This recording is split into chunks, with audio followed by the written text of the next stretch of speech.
ऐसी विचित्र विचित्र घटनाएं संतों के जीवन में घटित हुई हैं। हमारे वृंदावन में भक्ति काल में श्री चैतन्य महाप्रभु की परंपरा में एक महापुरुष हुए, दक्षिण भारत के थे, दाक्षिणात्य ब्राह्मण थे, श्री पंडित श्री गदाधर भट्ट जी, भागवत के परम उपासक, परम विद्वान।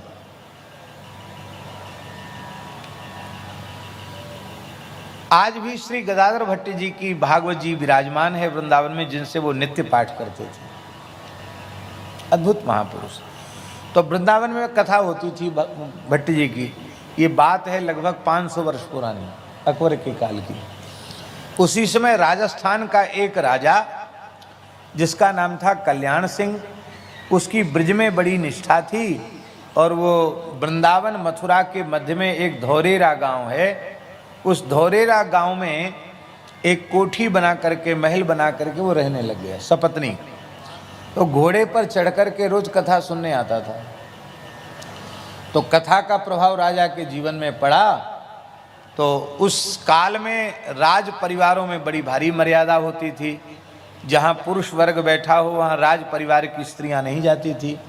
इस मर्यादा के कारण कल्याण सिंह की जो पत्नी थी, रानी थी, वो नहीं जाती थी वहाँ। कल्याण सिंह अकेले ही कथा सुनने जाते थे। अब सत्संग का प्रभाव हुआ। उस प्रभाव का ऐसा स्वरूप प्रकट हो गया कि राजा के जीवन में बहुत बड़ा अंतर आ गया। वो उसका एक एक क्षण भगवत स्मरण में जाने लग गया। उसकी वृत्ति शरीर संसार से हटकर भगवान की ओर लगने लग गई। ये श्री गदाधर भट्ट जी के वाणी से श्रीमद् भागवत श्रवण का प्रभाव था। क्रमशः भागवत होती थी। रानी को चिंता हो गई, ये हमारी तरफ देखता नहीं है, ये हमसे प्रेम नहीं रखता है, संसार की कोई बात करें तो मना कर देता है, एकदम उदासीन हो रहा है। कहीं ऐसा ना हो इन बाबाओं के चक्कर में फंस के ये हमारे हाथ से निकल जाए, कहीं ये साधु न बन जाए, बाबा जी न हो जाए, ये उसको चिंता हो गई। तो इसकी संतों में अश्रद्धा कैसे हो, ये वो सोचने लगी। बड़ी ऊंची सत्य घटना है भक्ति काल की। तो एक नटनी जानते हैं ना, नट जाति की स्त्री, वो मांगने खाने वाली नटनी आई, गांव में मांग रही थी भिक्षा। वो गर्भिणी थी, आसन्न प्रसवा थी, प्रसव का, बच्चे के जन्म का समय निकट था। उस रानी के मन में आया कि ये बहुत अच्छी, ये दाव बहुत अच्छा है। उसने कहा देखो, हम सोने की 20 मुहर देंगे तुमको।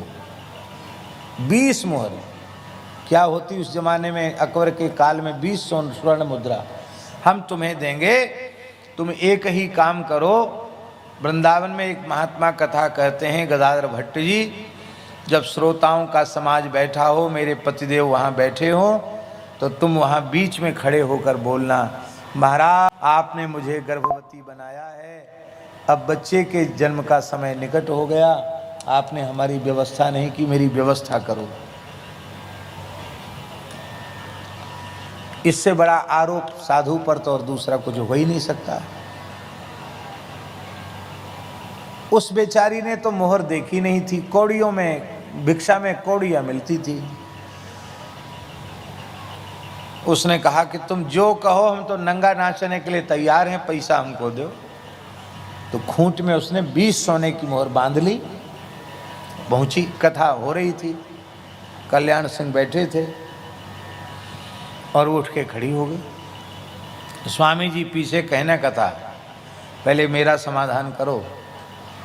आपने मुझे गर्भिणी बनाया और अब बच्चे का जन्म का समय निकट है, तो आप यहाँ कथा वहाँ चले, व्यवस्था करो मेरी। जो स्त्री पहले बार वृंदावन आई, जिसने आज के पहले कभी गदाधर भट्ट जी को देखा ही नहीं, गदाधर भट्ट जी ने भी उसे कभी नहीं देखा, और वह सर्वथा निराधार आरोप लगा रही है लोगों के बीच में, तो आप बताओ, ऐसी स्थिति हमारे जीवन में आ जाए तो हमारी क्या अवस्था होगी। लेकिन धन्य है देहाध्यास से ऊपर उठे हुए परम भगवद अनुरागी श्री गदाधर भट्ट जी के मस्तक पर विषाद की रेखा नहीं आई, अपमान बोध की रेखा नहीं आई। उन्होंने मुस्कुरा कर कहा, देवी बैठकर कथा सुनो, भगवान सबकी व्यवस्था करते हैं, तुम्हारी भी व्यवस्था करेंगे, और हम तो तुम्हारी याद ही कर रहे थे, बहुत अच्छा हुआ तुम आ गई, विराजो विराजो बैठो। इसका मतलब है स्वीकार कर लिया।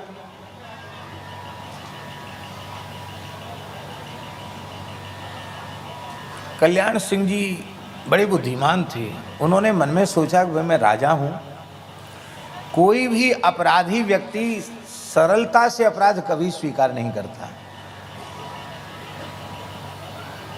लेकिन ये विलक्षण महात्माएं इतने गंभीर आरोप लगाने के बाद भी इनकी कथा में, इनके भगवत चिंतन में कोई अंतर नहीं पड़ा। इसका मतलब है कि ये तो गंगाजल के जैसे विशुद्ध हैं, निश्चित कोई षड्यंत्र है। उसके माथा घूम गया राजा का। बोले अब इसकी खबर लेंगे थोड़ी देर में, क्या बात है। और उसी कथा में एक महापुरुष बैठे थे, उनका नाम था राधिका वल्लभ दास। उनका नाम लिखा है ग्रंथ में, भक्तमाल में।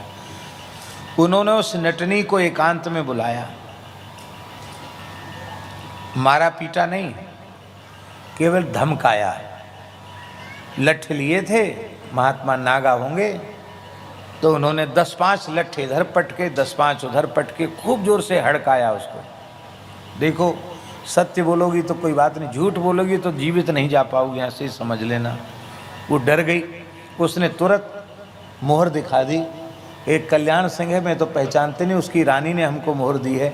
वो कहा ऐसा कह दो, तो इसलिए धन के लोभ में मैंने ऐसा कह दिया। बोले चलो जो बात सही सही है फिर बताओ सभा में। फिर कथा में आ गई वो, महाराज मैं कुछ कहना चाहती हूँ। कहो। उसने फिर कही कि महाराज जो कुछ मैंने पहले कहा था वह सब झूठ है। ये कल्याण सिंह की पत्नी ने मुझे 20 मोहर दी, ये सोने की मोहर हैं, और ये मोहर दिखाई उसने, और मैं इसलिए इनकी कीर्ति को कलंकित करने के लिए चली आई।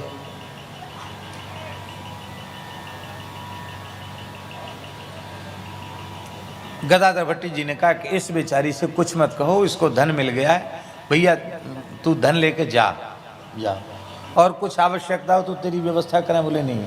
वो गई वहाँ से जान बचा के। कल्याण सिंह बड़े क्रुद्ध हो गए, तुरंत उन्होंने क्रोध में भर के म्यान से तलवार निकाल ली कथा के बाद, और निश्चय कर लिया कि जब तक रानी का सिर धड़ से अलग नहीं करूँगा तब तक यह तलवार म्यान में नहीं जाएगी।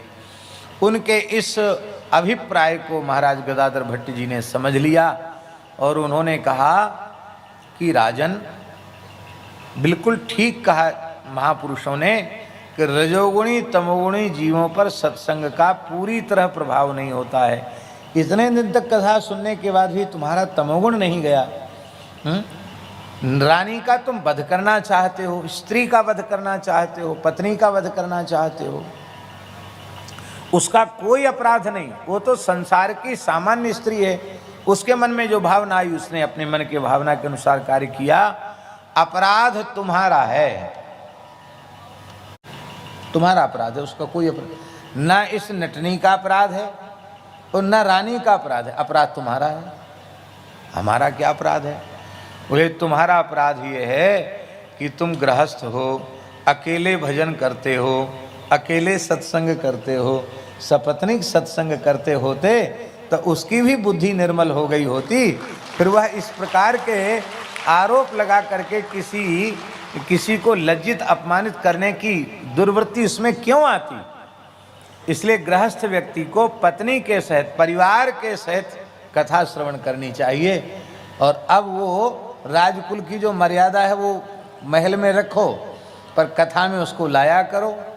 तो उस रानी का जीवन भी बदल गया कि मैंने इतना बड़ा षड्यंत्र किया, फिर भी मेरे पति ने मेरे ऊपर क्रोध नहीं किया, और जिन महात्मा के प्रति किया उन महात्मा के मन में भी मेरे प्रति कोई दुर्भावना नहीं आई। धन्य है, भगवान की कथा की बड़ी महिमा है। ये निंदा, अब देखो निंद्य कर्म श्री गदाधर भट्ट जी के द्वारा नहीं हुआ, कोई निंद्य निषिद्ध कर्म उनके द्वारा नहीं हुआ, पर उन पर झूठा आरोप लगाया गया, तो उन्होंने सफाई नहीं दी कि हमने ऐसा नहीं किया, उन्होंने स्वीकार कर लिया।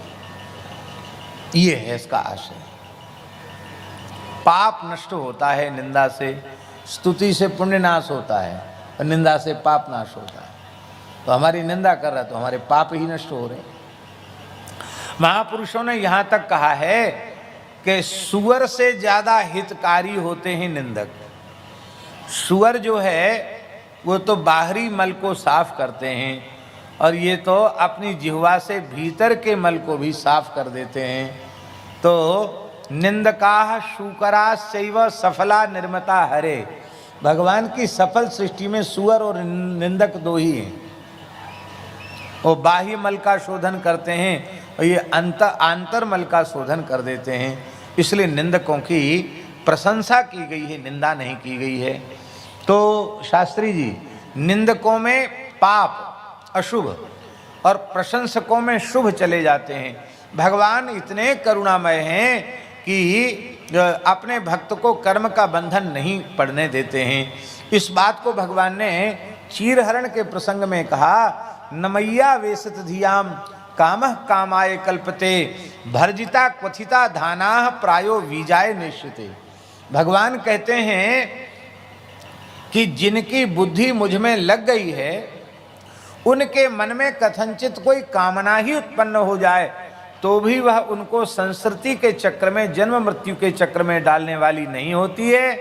क्योंकि जो बीज भून दिए गए हैं अथवा उबाल दिए गए हैं, उनको बढ़िया से बढ़िया खेत में भी डाल दो तो भी उनमें अंकुरण नहीं होगा, उनसे फसल नहीं हो सकती। तो मुझ में वृत्ति लगने के बाद कामनाओं के बीज या तो जल जाते हैं या भुन जाते हैं या उबल जाते हैं, उनमें अंकुरोत्पादकता नहीं रहती है। यहाँ प्रायः है, प्रायो बीजाय निश्चिते।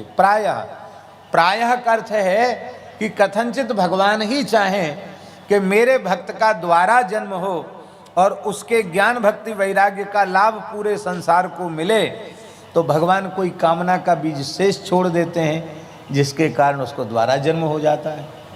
हमारे महाराज जी कहते थे कि ध्रुव जी उसी जन्म में मुक्त हो जाते और दूसरा जन्म उनका राजकुमार के रूप में नहीं होता, तो ध्रुव चरित्र से जो प्रेरणा मिल रही है, ध्रुव जी का चरित्र कह सुनकर न जाने कितने जीव भजन में लग जाते हैं, वो लाभ लोगों को नहीं मिलता। इसलिए भगवान ने ही एक संकल्प उनके मन में छोड़ दिया कि भैया राजकुमार बनते, कुछ सुख भोग करते, तो वो भगवान ने इच्छा पूरी कर दी और भक्ति का नाश नहीं हुआ। उस जन्म में भी जन्म से ही श्री ध्रुव जी महाराज भगवान के महान भक्त हुए। तो क्रियमाण कर्म का भी बंधन नहीं रहता है।